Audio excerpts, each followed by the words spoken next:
अगर मैं आपसे कहूं कि कुछ दशक पहले के बंगाल को याद करें तो आपके जहन में क्या आता है? एक जीवंत राज्य, कला, साहित्य, संस्कृति, सभ्यता, ज्ञान, राष्ट्र चेतना और वीर वीरांगनाओं से समृद्ध राज्य। और अब मैं आपसे पूछूं कि आज के बंगाल के बारे में आपका क्या ख्याल है? जी हां, घुसपैठ, अराजकता, उन्माद, हिंसा, कत्लेआम, पिछड़ापन, बेरोजगारी पश्चिम बंगाल की पहचान बन गए हैं। आखिर क्यों? जहां देश तेजी से आगे बढ़ रहा है, वहीं पश्चिम बंगाल क्यों लगातार पीछे होता जा रहा है? नमस्कार, आप देख रहे हैं रियल स्टोरी विद रिचार्ड।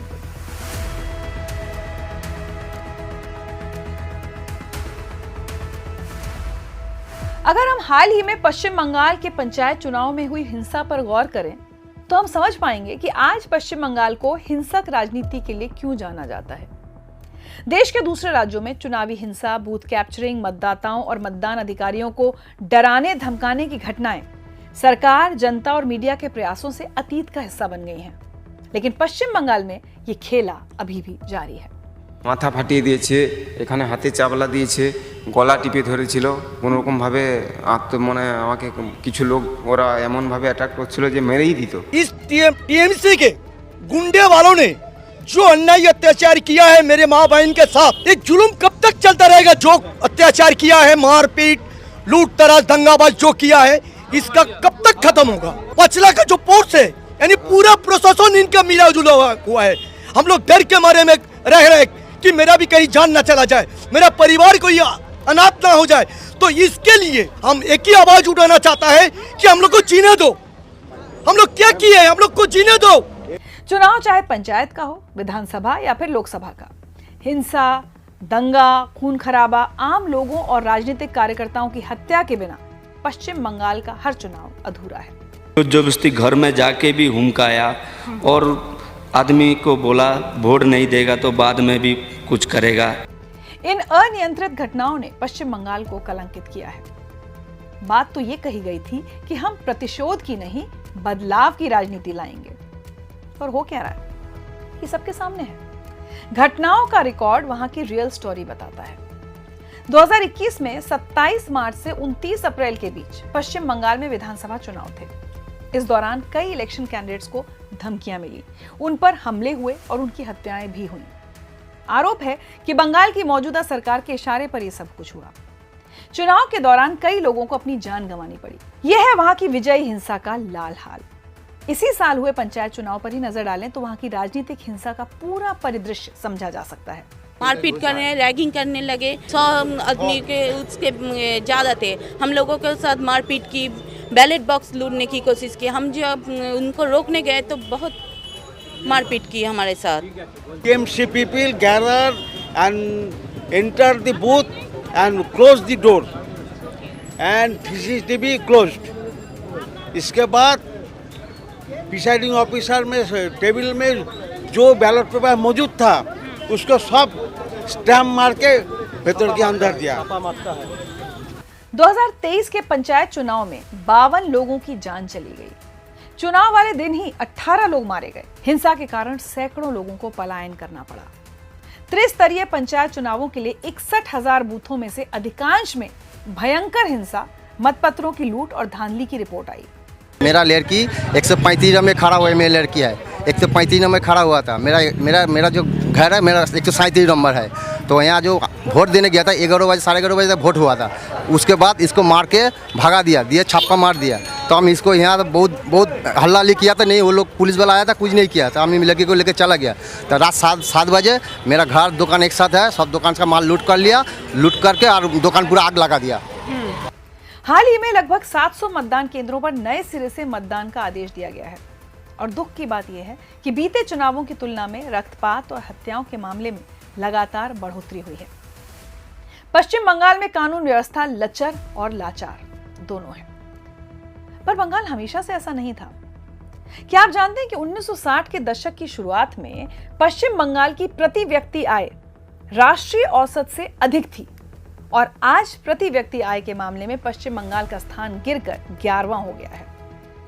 पश्चिम बंगाल में 34 वर्षों से अधिक समय तक कम्युनिस्टों और उसके बाद लगभग 12 वर्षों से टीएमसी का शासन रहा है। पर बदलाव के नाम पर बदले हैं तो सिर्फ हालात, जो और भी बुरे हुए हैं। 1947 में देश के कुल औद्योगिक उत्पादन में पश्चिम बंगाल की हिस्सेदारी 24% थी। 1977 में एलएफ के सत्ता में आने तक ये घटकर लगभग 12% रह गई। अगले 30 वर्षों में इसमें और गिरावट दर्ज की गई और 2002 तक भारत के औद्योगिक उत्पादन में इसका योगदान लगभग 4.5% रह गया।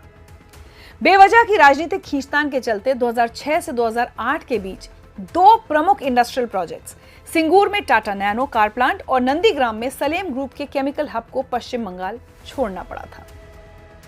इन घटनाओं ने पश्चिम बंगाल को लेकर उद्योग जगत का मनोबल तोड़ दिया। वहीं हिंसा और हड़तालों का असर यह हुआ कि राज्य में उद्योग कम हुए, काम कम हुआ और बेरोजगारी बढ़ी। 2011 की जनगणना के अनुसार रोजगार के लिए पलायन करने वाले राज्यों में पश्चिम बंगाल चौथे स्थान पर है। 2011 की जनगणना के ही मुताबिक 2001 और 2011 के बीच लगभग 6 लाख लोग काम की तलाश में बंगाल से पलायन कर गए। केंद्रीय वित्त मंत्रालय के 2017 के आर्थिक सर्वेक्षण में विशेष रूप से पश्चिम बंगाल से प्रवास की बढ़ती दर पर प्रकाश डाला गया है। इसके अलावा मणिपुर विश्वविद्यालय के अभिजीत मिस्त्री द्वारा लिखित ईपीडब्ल्यू पेपर 2021 के अनुसार 10 लाख से ज्यादा लोगों के प्रवासी होने की जानकारी मिली थी। ये अवसरों की कमी के साफ संकेत हैं। वहीं पश्चिम बंगाल सबसे ज्यादा कर्ज के बोझ वाले राज्यों में भी शामिल है। आरबीआई ने 2022 में पश्चिम बंगाल सहित अन्य राज्यों को अपने कर्ज के स्तर को स्थिर करने की सलाह दी थी, लेकिन एहतियाती चेतावनी के 1 साल बाद भी जून 2023 में पश्चिम बंगाल सुधारात्मक कार्रवाइयों को सफलतापूर्वक लागू नहीं कर पाया है। आर्थिक प्रगति, सामाजिक सुधार, राजनीतिक हालात, लगभग हर क्षेत्र में पश्चिम बंगाल लगातार पिछड़ रहा है। राजनीतिक हस्तक्षेप, भ्रष्टाचार, पक्षपात और नाकाफी पुलिस इंफ्रास्ट्रक्चर ने पश्चिम बंगाल में अराजकता, दंगे व राजनीतिक हिंसा को जारी रखने में योगदान दिया है। आज पश्चिम बंगाल में अपराध की स्थिति भयावह है। खुलेआम हथियार चलाना बताता है कि पश्चिम बंगाल में आपराधिक हिंसा गांवों में भी घुसपैठ कर चुकी है। विडंबना यह भी है कि जिस सरकार पर प्रदेश की जिम्मेदारी है और जिस मीडिया पर प्रदेश के हालात की सच्ची रिपोर्टिंग की जिम्मेदारी है, वो दोनों उदासीन है। पश्चिम बंगाल में कुछ मीडिया आउटलेट्स का राजनीतिक दलों से सीधा जुड़ाव है। ये आउटलेट खुले तौर पर अपनी फेवरेट पार्टी के एजेंडे को आगे बढ़ाते हैं। जाहिर है, इससे एक तरफा झूठी और पक्षपात रिपोर्टिंग होती है। न्यूज के हिसाब से व्यूज होते हैं और इंटेलेक्चुअल्स रूलिंग पार्टी के प्रति सहानुभूति रखते हैं। खबरों को चुनने और बताने के ढंग से सिलेक्टिव रीजनल मीडिया में मौजूदा सरकार का हस्तक्षेप साफ नजर आता है। नेशनल मीडिया भी न जाने क्यों पश्चिम बंगाल में इतनी अराजकता, इतने रक्तपात के बावजूद अपनी आंखें मूंद लेता है। एक स्वघोषित मीडिया संस्थान ने पश्चिम बंगाल में हो रही राजनीतिक हिंसा की कोई आलोचना नहीं की, बल्कि एक ऐसी गैर जिम्मेदार टिप्पणी करते हैं कि आपको हैरानी होगी कि ये मीडिया का कौन सा रूप है। हद तो तब होती है जब खुद को वरिष्ठ पत्रकार कहने वाले पश्चिम बंगाल में हो रही राजनीतिक हिंसा का ठीकरा बंगाल के इतिहास और राजनीतिक संस्कृति पर फोड़ देते हैं। आखिर में वो खून खराबे को नाक की लड़ाई बताकर एक तरह से हिंसा को अपना समर्थन दे देते हैं। रूलिंग पार्टी के मेंबर्स विपक्षी पार्टियों को हराने के नुस्खे खूब बताते हैं, लेकिन पश्चिम बंगाल में रक्तपात पर उनसे कोई सवाल नहीं पूछा जाता है।